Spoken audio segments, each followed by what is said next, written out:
Happy hunting. Hunt me. I am the hunted one. I'm hunting most things. Let us hunt something. You can hunt. Long have you hunted me? You're being hunted.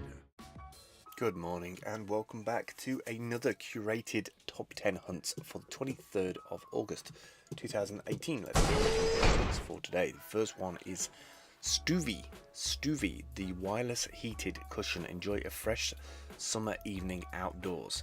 I'm not sure where I sit on the fence with this one. It says it's eco-friendly, up to 100 times more energy efficient than heating, made of reusable and reused materials.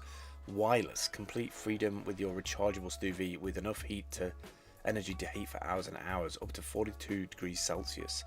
I'm guessing that if you have this on a wooden stump like that underneath your backside and it's heated, that it's gonna kind of like emanate through your body kind of thing upwards, I presume. I'd probably just rather spend the money on a decent jacket than spending money on a USB heated seat. I mean, it might be good for the van, it might be good for van life while you're traveling along, just to feel like comfy and warm in the bum. Next up is wearegreencode.com. They've got this kind of totally recyclable bike called the GC1, the most funny, affordable and environmentally friendly means of transportation. I don't know if this is like me being punked or what. I mean, I kind of like the idea behind it. Just the thing that scares me is that I can't imagine this is even remotely nice to ride, because one, it's got no suspension to talk of, there's no tires as such. I would think this is a really difficult thing to ride, and while it's great for the environment, I don't know what they're doing with this. The design is based on the special panel which is made recycled craft paper. The paint is made of polystyrene that before was trash, now it's served to give colour and waterproof to the bike. Eco-friendly, several colours, no more flat tyres, affordable, different design, paper, yes, but it's waterproof. Look, I like anything that's environmentally friendly and sustainable and, you know, makes us consider waste. For that, it's brilliant. For the actual day-to-day travelling on this, commuting, I just wouldn't rely on it. I would hate the idea of, like, I mean, do you lock it up? I mean, does somebody just use a craft knife and cut through the frame to steal it? Where do you store it? Does it fold up? Can I reuse it? Can I read it later? I mean, I don't know. As an art piece, as an expression, I think it's cool. As practicality for commuting, I wouldn't even touch it with the barge pole. Next up is care/of, takecareof.com. You are unique, so are we. Build a personalized daily vitamin pack with honest guidance and better ingredients. So this is kind of interesting, is that it's one of those startups where you put in a bunch of stuff about yourself and it gives you recommendations, and then they build you a pack, and then these packs are sent to you and they just have all of the stuff that your body actually needs, rather than hoping for the best by buying a lot of supplements and hoping that's going to work out for you. So I think Dalio is actually taking this on as a monthly thing, and she's going to give it a shot, additional to all the stuff that she's doing at the moment in terms of meal prep and everything else. So if you want to hear about all that stuff, by the way, we just put out a new podcast yesterday, and we're constantly talking about optimization of everything. Our work life, our day-to-day life, traveling between different countries and visas and stuff. So go and give that a listen. Next up is Ridey, first distracted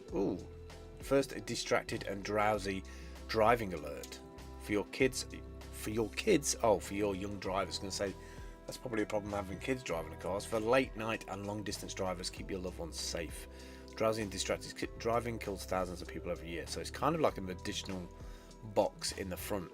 I'd kind of wait for the GPS manufacturers to come and integrate this as well. I hate the idea of having like a million boxes in the windscreen. It's bad enough like keeping like visual stuff without having to have wiring cables and stuff, but if it gets out of the way and it's reliable, then something like this could indeed save somebody's life. Personally, instead of adding a layer of technology on it, just be super sensible about the amount of time that you're driving a car. Pull up to a service station, take a nap, instead of just layering up technology and hoping that what if the power's out on this and you don't realise the power's out on it and you're relying on that to keep you awake. Oh, don't worry, my machine will wake me up. Don't like that. Mavic 2. The new Mavic has come out, the Mavic 2 Pro. There's two versions, Mavic Pro and Mavic Zoom. And I was really surprised that the Mavic Pro, which is a little bit more, like €200 more, has a Hasselblad camera on it. Has a Hasselblad optics on it for 10-bit HDR video.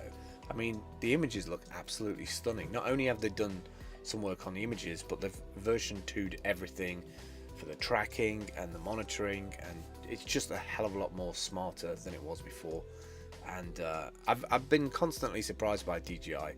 Like Dalio said, they kind of came out of nowhere and they just like flattened the drone playing field. Like if you were going to go for a drone, I would heartily recommend looking at DJI's kit, especially the Mavic, over any other drone. Yes, it's a lot of money, but there's a reason why it's a lot of money. The hardware, the software, and the technology that's going into it. The fact that they're doing partnerships with Hasselblad and they're willing to work with them speaks a lot for the quality of the workmanship and the craftsmanship of the product that Hasselblad, a company that's been going for hundreds of years, I presume, when it comes to camera optics, is willing to work with a drone manufacturer. So definitely the one to get. If you've been putting it off when you're going to get a drone, this version 2 could be it. Next up is heroes.job. Stories for jobs because cover letters suck.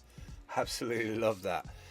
So I think these are just talents and enterprise. Talents discover companies thanks to a 60-second video tour. Teams explain what they do while showcasing their headquarters. Once talents have seen the openings, they can apply for answering video questions from a company they want to work with.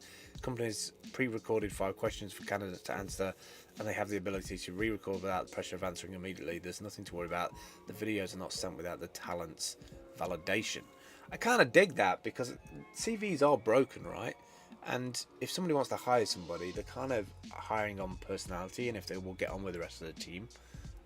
Obviously, having skills and talents is important, but a lot of that stuff can be cultivated in a good culture anyway. Especially in some of these startups, they just need numbers of people cranking away at stuff. All right, next one is V2, the Gigabyte Groove 2.0. Version 2 of this, the Groove 2.0, is 750 watt. So it's got a hell of an electric motor on it. I really dig this. I'm not sure how good the build quality is. It looks a little bit plasticky and a little bit rough and ready, but it does look like it has a reasonably good frame on there. These suspension struts, I can imagine those going wrong after a while. That hub is kind of interesting to me. I've not seen a hub like that. And the fact that it's got pedals on it and it's got mirrors on it means that I could like totally use this in the UK. Like I could totally just jump on that on the road and off I go, like for $1,500. I think that's a little bit overpriced still. 48 volt 14 amp silicon battery is not a lot of charge or power, but if you're just nipping about, I think it could be a good investment. I mean, the sizing of it is perfect to me. I'm seeing a lot of bikes come out recently that I'm just like fond of. This one's a little bit too pricey right now. If that dropped about $1,000, then that might be worthwhile. Last 3 today then, the Ecos Power Cube. So this is kind of like a shipping container with everything all integrated inside, all modular, and then it's got this massive array of solar panels that kind of pop out and move upwards. So I don't know if it tracks or anything, but versatile, numerous applications from military to disaster relief, humanitarian efforts, portable, durable, powerful. 10 foot, 12 foot, 40 foot ISO shipping container standards, and it's got like everything built on board it. I mean, it's the perfect like drop-in thing. Rapid deployment, reliable, sustainable range, provide wireless connectivity to a range of 30 miles. So they're obviously making these and deploying these. These would be a good company to work for. I can't imagine them being cheap, but I can imagine them being like an easy way to like get stuff into an area like quickly. I think there's going to be a lot more business to be done in this area in the years to come, especially with all the scales of disasters that are happening now. Alright, next one is the Leica M10P. If you've ever seen a Leica camera, you'll know that they exude this kind of quality, and it's mainly down to the design process, the optics, and just the unison of the body and the hardware, and the technology has just grown. I mean, look at it. I mean, I don't really need to talk about it. I mean, look at it. It is a perfectly crafted little machine. The M10P allows me to capture genuine, unstaged moments. It feels like the classic M film cameras I so cherish, but without the instant satisfaction. Beautiful technology, probably really expensive. Final one today, Balm's Freebase. I like anything to do with packaging and storage. Live, work, move. I really like the fact that it's got like these two outside modules, especially this top one that kind of folds down. And I like anything that is kind of like a steamer trunk. So you kind of see it here. There's like a steamer trunk to it, and it kind of folds out. And you can chuck your other bag on the top of it as well. Really dig that. Might have to do a little bit more research. How many hunts have you come across where you're like, actually, I could see myself buying that? That is definitely one of them. The Barnes Freebase. I think that's it for me today. Let me just shut this down. If you've never seen Steam Hunt before, this is what the website looks like as of August 2018. All the hunts are on the right hand side here. When you click through, they appear on the left hand side like that. You click the white button, takes you through to that link that the hunter has put. If you want to add your own, just click on the button, fill it all out, put the title, subtitle, put an image, put some descriptions in there, some tags in there, 1,000 characters of body text, an image, and then upload, and the job is done. It's very simple to use. Become a hunter today. Prepare the path of a steam. Smell of steam. Stomnassie, wat is een stomnassie? Stillmachine. Why shouldn't a guy let off a little steam? The steam.